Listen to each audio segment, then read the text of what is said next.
Hello and welcome back to another edition of What I Wish I Knew Before I Taught a Particular Great Book.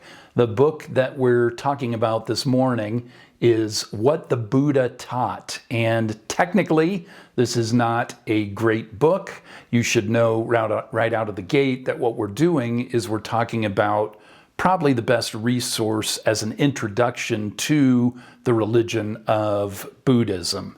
There is no primary text for the Buddhist. If there was a Bible for Buddhism, it would be easy to assign that book. I think this is the best way for your student to really wrap their minds around what Buddhism is in a way that is very dedicated to letting the Buddha himself speak. So you get to hear from him in this book, What the Buddha Taught.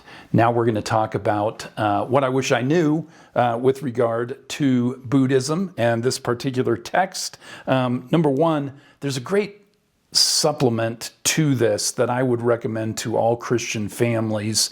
It's called The Compact Guide to World Religions, and it's edited by Dean Halverson. You can still pick it up on Amazon. Wonderful resource for the Christian perspective. Each chapter basically deals with the Christian perspective on Buddhism, Jehovah's Witnesses, Mormonism, and it's a wonderful resource for parents to have.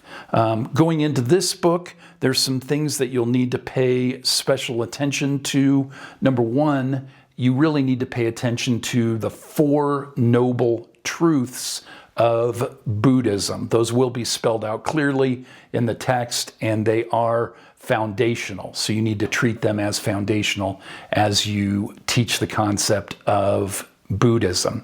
The other thing that I wish I knew, and I think is not readily apparent to every person approaching Buddhism, is that Buddhism, in its truest form, is atheistic. There are different derivations of Buddhism that tend more towards pantheism, that tend to deify the Buddha, but in its most basic form, Buddhism is atheistic. And in fact, the Buddha would say, you don't have time to ask the philosophical and spiritual questions. He tells a story that's really great. He basically says, if you find a man shot through with an arrow on the side of the road, you don't take the time to say, who do you think shot this arrow? Who do you think made this arrow, right? You don't ask any big metaphysical questions.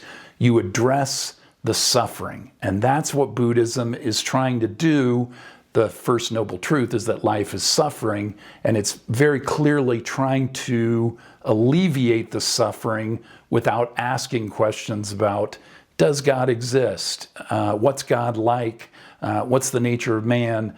The Buddha would say, you don't have time to ask those particular questions. So, because Buddhism is fundamentally atheistic in its most basic form, then some words that we think we understand become a little different, right? The concept of karma, which certainly within Hinduism refers to reincarnation and different lives. The concept of karma for the Buddhist is really the sum of your volitional acts in your own life, in this particular lifetime. There's a little talk about reincarnation in the sense of, well, it's really in the Lion King sense. If you're familiar with the Disney movie, the antelope eats the grass, the lion eats the antelope, the lion dies and nurtures the grass,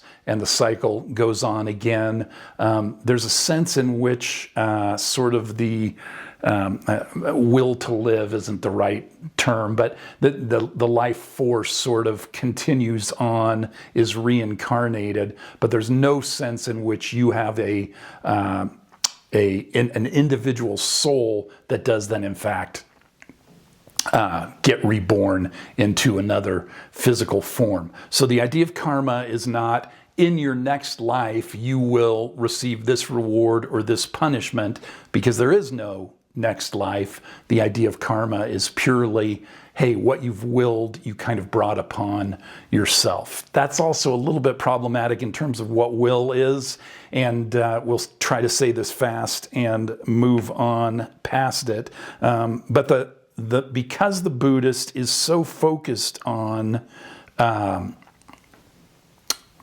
ending suffering, then the whole focus is on achieving nirvana, and nirvana is literally what's left after the candle is snuffed out, right? It's sort of this nothingness or not existingness, and that's the way that you remove suffering. You achieve the state of nirvana by recognizing that you don't have an individual self. That's a really hard thing for Western folks to wrap their minds around.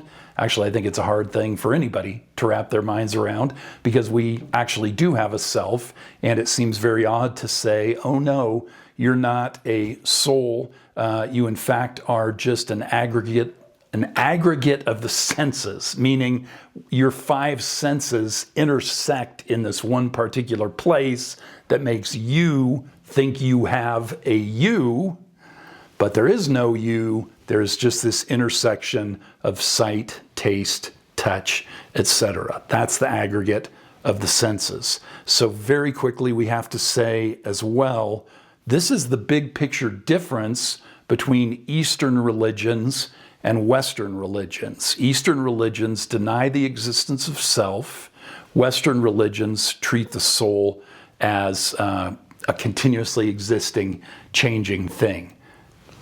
We don't have time to talk about this here. You can read about it in the great books, the series that I've written, but it does need to be said, the idea of self is a Judeo-Christian idea. It comes directly from the Bible. And when people say, and lots of people do, that Augustine wrote the first autobiography and was basically the discoverer of self, that's not exactly right, because Job also speaks autobiographically. David speaks autobiographically. Paul speaks autobiographically. All these souls, recognizing that they have to answer to the eternal, the Alpha and the Omega, then recognize that they are a continuously existing self that has violated the precepts of the Alpha and the Omega. Wish we could spend more time on that, but big picture, hold on to this idea. Christians do believe you and I have a self. Eastern religions, including Buddhism, reject the concept of self and in fact say that nirvana can only be achieved by recognizing that you do not have a you. The way it's said by the author of What the Buddha Taught is, quote, nirvana is definitely no annihilation of self, because there is no self to annihilate. If at all, it is the annihilation of the illusion of the false idea of self. So you're not trying to imagine yourself without a self in the sense that you have one, but you shouldn't think you have one. There is no you. There is only the aggregate of the senses. This is the toughest thing your student will have to wrap their minds around as they wrestle with what the Buddha taught.